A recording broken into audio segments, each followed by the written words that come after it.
नमस्कार। आज की कहानी जो है वो एक ऐसी कहानी है जिस पर आपको बिलीव करना मुश्किल हो जाएगा। आपने इजराइल की मोसाद के बारे में सुना होगा। दुनिया के जितने भी कठिन से कठिन ऑपरेशंस में जो टॉप 10 ऑपरेशंस हैं उसमें मोसाद का नाम आता है। अगर हम मोसाद की बात करें तो टूथपेस्ट में जहर लगाकर देना, किसी बड़े कमांडर को मार देना, किसी दूसरे देश से फाइटर जेट चोरी कर लेना, या हम कह सकते हैं किसी एक बड़े साइंटिस्ट को एक रोबोट के जरिए मार देना, ये सारे काम मोसाद के हिस्से में आते हैं। 17 तारीख दिन के लगभग 3 बज रहे थे और उस दिन मोसाद ने एक ऐसा कारनामा कर दिखाया कि दुनिया ने दांतों तले उंगलियां दबा ली। आज की कहानी जो है वो जिस शब्द को हम बोलने वाले हैं, शायद कुछ बच्चों को यह शब्द पहली बार उन्होंने सुना होगा, और अगर इसके बारे में पूछेंगे तो शायद आज की पीढ़ी जो है उसने देखा भी ना हो, क्योंकि हम बात करने वाले हैं पेजर की। अगर सच बताऊं तो पेजर रियलिटी में मैंने भी नहीं देखा है, और जब ये मोसाद की कहानी आई तब मैंने देखा कि पेजर नाम की कोई चीज भी होती है। पेजर एक ऐसा गैजेट है जो कि केवल आप उसमें मैसेज कर सकते हैं। छोटा सा गैजेट होता है। आप गूगल पे जाइए या अमेजॉन पे जाइए या फ्लिपकार्ट पे जाइए, सर्च करिए पेजर, तो वहां पे आपको पेजर मिल जाएगा। पेजर एक छोटी सी डिवाइस है, ग्रीन कलर की स्क्रीन है, ब्लैक कलर के वर्ड्स उसमें लिख के आते हैं और रेडियो फ्रीक्वेंसी के जरिए वो चलता है, जिसकी वजह से उसकी लोकेशन ट्रैक कर पाना मुश्किल नहीं, इम्पॉसिबल है। जिसको पॉसिबल कर मतलब आप ट्रैक ही नहीं कर सकते। अब यहां पे सवाल ये उठता है कि आज की इतनी टेक्नोलॉजी भरी दुनिया में, बदलती दुनिया में, इंसान को ऐसी क्या जरूरत आ पड़ी कि वो पेजर का यूज करने लगा। कहानी लेबनान की है, लेबनान की राजधानी बेरूत की। अब बेरूत में 17 तारीख को 3000 धमाके होते हैं। अंदाजा लगाना मुश्किल हो जाएगा कि 3000 धमाके एक साथ हो जाना। इस धमाके में जो है 11 लोगों की मौत हो जाती है और लगभग 270 से ज्यादा लोग, 2700 से ज्यादा लोग घायल हो जाते हैं। सवाल यह है कि यह धमाका हुआ क्यों, कैसे हुआ, करने वाला कौन था, क्या इसके पीछे कोई प्लानिंग थी, या हम कह सकते हैं कि कई बार आपने मोबाइल को ब्लास्ट होने की खबर सुनी होगी कि ब्लास्ट हो गया मोबाइल। लेकिन अगर दुनिया में यह कहा जाए कि कोरोना एक बीमारी नहीं, एक सोची समझी साजिश थी, तो क्या यह सच होगा कि सोची समझी साजिशें इस दुनिया में इंप्लीमेंट की जा रही हैं। तो कहानी है 17 फरवरी लेबनान की। लेबनान में एक हम कह सकते हैं कि ग्रुप एक्टिव है जिसका नाम है हिजबुल्लाह। हिजबुल्लाह ने जो है, आपको याद होगा, अक्टूबर में ड्रोन से इजराइल पर हमला किया था। एक बात और क्लियर कर दे कि इजराइल एक ऐसा देश है जिसके खुफिया एजेंट्स दुनिया के हर कोने में रहते हैं, और कहा यह भी जाता है कि हिजबुल्लाह का जो एक पूरा ग्रुप है, पूरा जो हम कह सकते हैं समूह है, उसमें उसके कमांडर्स कहीं ना कहीं जो उसके खुफिया एजेंट्स हैं वो शामिल रहते हैं। हिजबुल्लाह की कमांडर जो हैं, जिनका नाम है हसन नसरुल्लाह। हसन नसरुल्लाह 13 फरवरी को एक ऐलान करते हैं कि जो हिजबुल्लाह के अधिकतर बड़े कमांडर हैं वो मारे जाते हैं। कारण उसका यह होता है कि उनकी मोबाइल लोकेशन ट्रैक हो जाती है और इजराइल उन पर ड्रोन से हमला कर देता है, जिसकी वजह से उनकी मौत हो रही है। और फरवरी से अक्टूबर के बीच में अगर देखेंगे या पिछले कई वर्षों से देखेंगे तो हजारों तो नहीं लेकिन सैकड़ों हिजबुल्लाह के कमांडर्स मारे गए। उसका मेन रीजन यही रहा कि इजराइल जो है वो इतना टेक्निकल हो चुका है कि वो मोबाइल की लोकेशन आजकल हमारी पुलिस भी ट्रैक कर लेती है, लेकिन वो इन चीजों में महारत हासिल है। तो वो लोकेशंस को ट्रैक करके हिजबुल्लाह के हजारों कमांडरों को मार चुका है, अदर तो छोड़ ही दीजिए। इसके अलावा हसन नसरुल्लाह जो हैं वो टीवी पर लाइव आते हैं और जो लेबनान है, सीरिया है, यहां पर जो उनके कमांडर रहते हैं, फिलिस्तीन में शायद कुछ हैं, तो ये क्लियर करते हैं कि आप लोगों के पास जो फोन है या तो उन्हें दफन कर दीजिए या तो उन्हें तोड़ दीजिए या किसी बक्से में बंद करके कहीं दफना दीजिए। आपको फोन अपने पास नहीं रखते हैं। अब जब ये खबर इजराइल तक पहुंचती है, क्योंकि लाइव थे, ऑब्वियसली बात है इजराइल को ये सारी चीजें पता लगती हैं। उसके बाद मोसाद के सामने समस्या ये थी कि अब उन लोगों को टारगेट कैसे किया जाए। टारगेट करने के लिए इजराइल 2 सालों तक काम करता है। आप उम्मीद करिए कि इतनी माइनर चीजों पे काम किया जाता है कि कोई दूसरा देश सोच भी नहीं सकता इसके बारे में कि कोई पेजर में भी अटैक कर सकता है।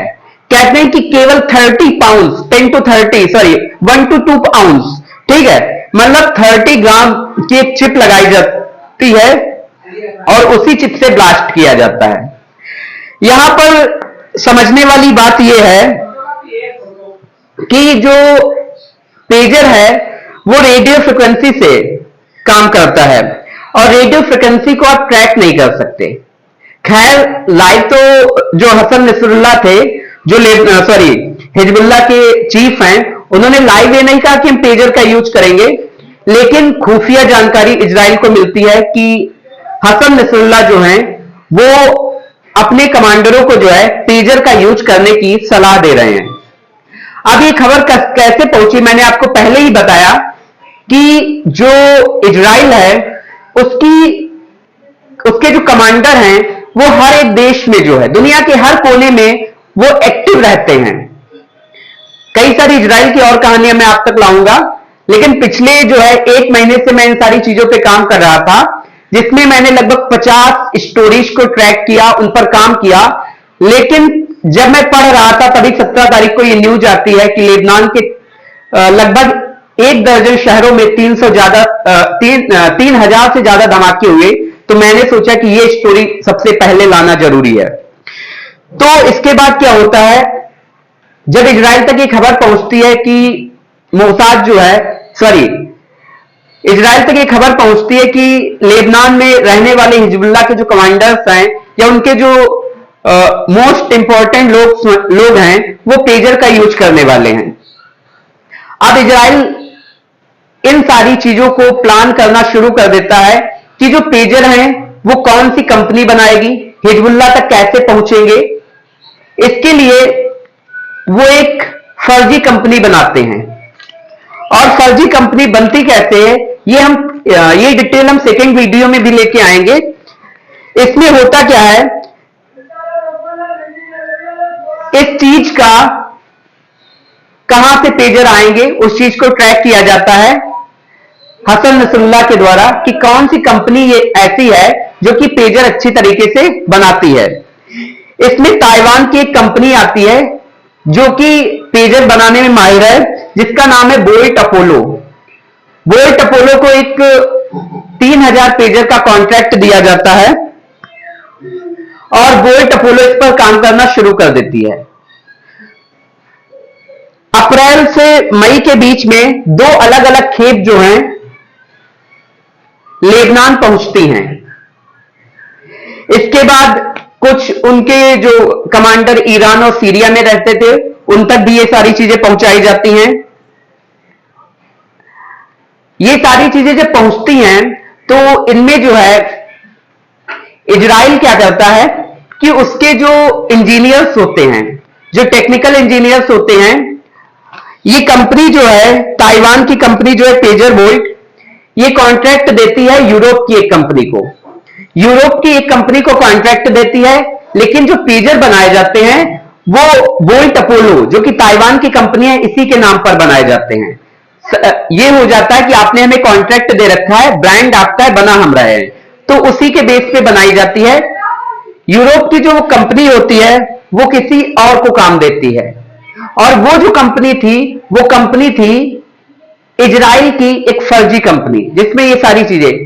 अब इजराइल और यूरोप के रिश्ते जो हैं वो थोड़े अच्छे हैं, कोमल हैं, मतलब वहां पे कोई इजराइल को सपोर्ट मिलती है, तो इजराइल को उस कंपनी में घुसपैठ बनाना आसान हो चुका था, उनके लिए बहुत कठिन नहीं था। इजराइल इन सारी चीजों में एक्टिव हो जाता है और कहते हैं कि जो जब ब्लास्ट किया गया तो जो पेजर होते हैं वो या तो कमर में लगाया जाता है, या तो जेब में रखते हैं, या फिर हाथों में होता है। तो जो चोटें आई हैं या तो वो कमर के नीचे आई हैं, पेट में आई हैं, गर्दन में आई हैं, चेहरे पे आई हैं, सर में आई हैं, तो ये सारी चोटें जो हैं आई हैं। इसके अलावा न्यूयॉर्क टाइम्स ने एक डिटेल छापी है कि यूरोप की जो कंपनी मैंने बताई वो हंगरी के एक बुडापेस्ट की कंपनी है। हंगरी की राजधानी जो है बुडापेस्ट, तो यूरोप का देश हंगरी, हंगरी की राजधानी बुडापेस्ट, बुडापेस्ट में एक कंपनी है जो कि इन पेजर्स को बनाती है, और वो इन पेजर्स को किसके नाम पे बनाती है? बोल्ट अपोलो के नाम पे। बोल्ट अपोलो जो है वो ताइवान की कंपनी है। मतलब ये देखिए पूरा खेल कैसा रचा गया। और हमने बताया कि इजराइल और यूरोप के रिश्ते इतने अच्छे हैं कि वहां पे उसको घुसपैठ बनाना आसान है। इसके बाद जब ये चीजें बनती हैं, उसके बाद बैटरी की जो जगह होती है वहां पे हमने बताया था 1 से 2 आउंस की जगह बनाई जाती है, मतलब 30 ग्राम्स की कोई चीज फिट हो जाए।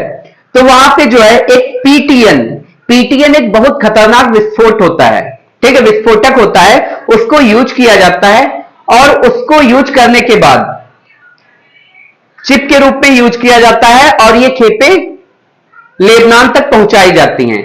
अब सवाल यह है कि हिजबुल्ला जो कि एक इतना बड़ा ग्रुप है, क्या बिना कुछ जांच किए ये सारी चीजें एक्सेप्ट कर लेता है? तो नो डाउट उस पर जांच की गई थी, लेकिन कहते हैं कि हिजबुल्ला के कमांडर को ये सारी चीजें पता लगी।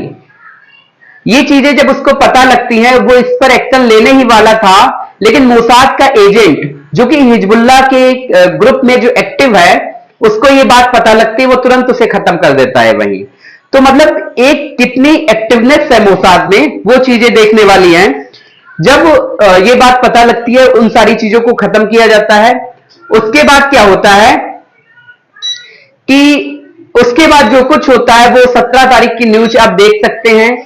इजराइल पर कई सारी उंगलियां भी उठती हैं कि ऐसा ऐसा है, और 3000, मतलब ये सोचने वाली बात है कि 3000 पेजर्स में एक साथ अटैक होना, और अटैक करने के लिए उस पर भी बहुत काम किया गया कि एक मैसेज यहां से फॉरवर्ड किया जाएगा।